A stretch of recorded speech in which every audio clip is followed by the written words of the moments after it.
অংগনবাড়ী কৰ্মী সহায়িকাসকলৰ দীৰ্ঘদিনীয়া দাবীখিনিৰ কথা আমি উত্থাপন কৰি আহিছোঁ। আজিৰ দিনটোত এই 25 মাৰ্চৰ দিনটোত আমি কেইটামান কথা ক'বলৈ গৈছোঁ। সন্মুখত নিৰ্বাচন, 19 এপ্ৰিলৰ পৰা অসমত নিৰ্বাচন, প্ৰথম পৰ্যায়ৰ লোকসভাৰ নিৰ্বাচন, 7টা পৰ্যায়ত হ'ব, অসমত 3টা পৰ্যায়ত 19 এপ্ৰিল আৰম্ভণি। কিন্তু অংগনবাড়ী কৰ্মী সহায়িকাসকলৰ যিখিনি দাবী, সেই দাবীখিনি পূৰণ কৰিবনে নকৰে, সেয়া এতিয়াও এটা অন্ধকাৰাচ্ছন্ন পৰিৱেশৰ মাজত আছে। তেওঁলোকক প্ৰতিশ্ৰুতি দি প্ৰতাৰণা কৰা চৰকাৰখনৰ কাহিনীসমূহ আমি এটা এটাকৈ দাঙি ধৰিছোঁ। অংগনবাড়ী কৰ্মী সহায়িকাসকলে কমেণ্টৰ জৰিয়তে আমাক যিখিনি সঁহাৰি জনাইছে আৰু তেওঁলোকে তেওঁলোকৰ সেই দাবীখিনি পূৰণ কৰিবৰ বাবে চৰকাৰক যিমানবাৰ দাবী উত্থাপন কৰিছে, চৰকাৰখনে ভবাৰ প্ৰয়োজন আছিল, এতিয়ালৈকে কৰা নাই। কিন্তু এটা কথা বুজি পাব লাগিছিল যে অংগনবাড়ী কৰ্মী সহায়িকাসকলে তেওঁলোকৰ নিজৰ দাবীখিনি পূৰণ কৰিবৰ বাবে, তেওঁলোকৰ নিজৰ প্ৰাপ্যখিনি পাবৰ বাবে ইমান দিনে কৈ অহাৰ পিছত কিয় গুৰুত্ব প্ৰদান কৰা নাই চৰকাৰখনে, কিয় চৰকাৰখনৰ গাত লগা নাই, কিয় চৰকাৰখনৰ চকু খোল খোৱা নাই, কিয় চৰকাৰখনে বুজিবলৈ চেষ্টা কৰা নাই, কিয় চৰকাৰখনৰ এনেধৰণৰ মনোভাৱ, কিয় চৰকাৰখনে বুজিবলৈ চেষ্টা নকৰে, কিয় মুখ্যমন্ত্ৰীগৰাকীয়ে শুনিবলৈ চেষ্টা নকৰে, কিয় বিভাগীয় মন্ত্ৰীগৰাকীয়ে গুৰুত্ব প্ৰদান নকৰিলে, কিয় বিভাগীয় মন্ত্ৰীগৰাকীয়ে আলোচনালৈ মাতি নিয়াৰ পিছত সেই বিভাগটোৱে আলোচনাৰ প্ৰস্তাৱ কাৰ্যকৰী নকৰিলে, কিয় প্ৰতিবাদ কৰিবলৈ যাওঁতে তেওঁলোকক উপযুক্তভাৱে সন্মান প্ৰদান নকৰিলে, কিয় গণতন্ত্ৰত তেওঁলোকে প্ৰতিবাদ কৰাৰ অধিকাৰ নাই নেকি, কিয় তেওঁলোকে প্ৰতিবাদ কৰাৰ পিছত তেওঁলোকৰ প্ৰতিবাদ ভংগ কৰিবৰ বাবে আৰক্ষী প্ৰশাসনক বাধ্য কৰোৱা হ'ল বা আৰক্ষী প্ৰশাসনক তাত ব্যৱহাৰ কৰা হ'ল, কিয় অংগনবাড়ী কৰ্মী সহায়িকাসকলক এনেধৰণৰ কামখিনি, এনেধৰণৰ অত্যাচাৰখিনি, এনেধৰণৰ নিৰ্যাতনখিনি কৰি অহা হ'ল, সেই কিয় প্ৰশ্নটোৰ উত্তৰ বৰ্তমানৰ চৰকাৰখনে দিয়ক।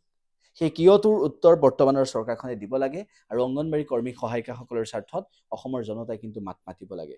এতিয়া নামাতিল, এতিয়া যদি মাত নামাতে তেনেহ'লে কেতিয়াও অংগনবাড়ী কৰ্মী সহায়িকাসকলৰ ভাল দিন নাহিব। তেওঁলোকে কিমান বছৰ ধৰি কিমান কম পইচাত কাম কৰি আহিছে, সেই 3500 টকাত এখন ঘৰ চলেনে? 5000 টকাত এখন ঘৰ চলেনে? 5000 টকাত এখন ঘৰ চলেনে এই সময়ছোৱাত? এই সময়ছোৱাত 5000 টকাত মানুহৰ যদি চিকিৎসা কৰিবলগীয়া হয়, তেতিয়াহ'লে সেই চিকিৎসা কৰিবলৈ যাওঁতে কিমান টকা খৰচ হ'ব সেয়া এবাৰ ভাবেনে?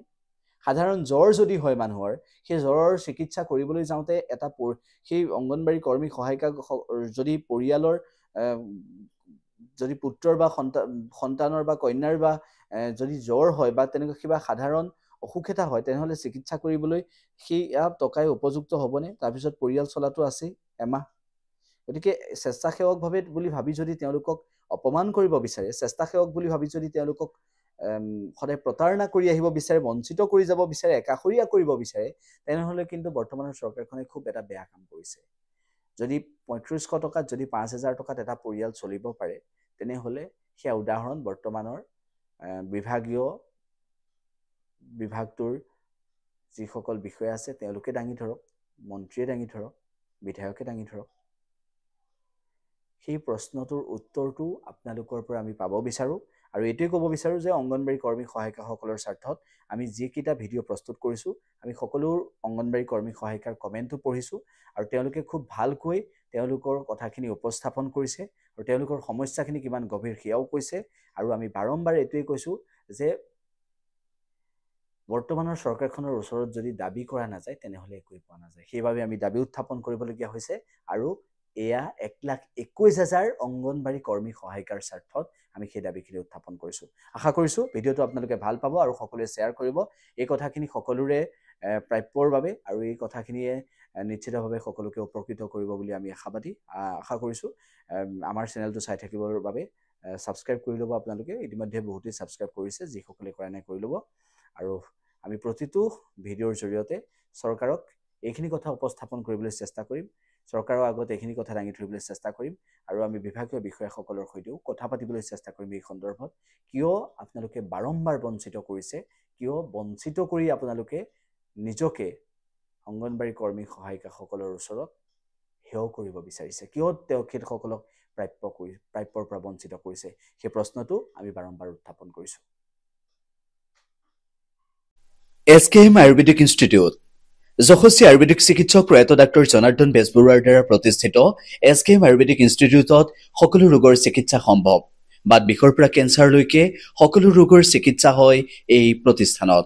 কেৰালাত জনপ্ৰিয় পঞ্চকৰ্ম চিকিৎসাও সুলভ SKM আয়ুৰ্বেদিক ইনষ্টিটিউটত। গুৱাহাটীৰ গীতানগৰত থকা এই আয়ুৰ্বেদিক প্ৰতিষ্ঠানত প্ৰতিষ্ঠিত চিকিৎসকৰ দ্বাৰা চিকিৎসা কৰাবলৈ আপুনি যোগাযোগ কৰিব লাগিব 9864063275 আৰু 9864176832 নম্বৰত।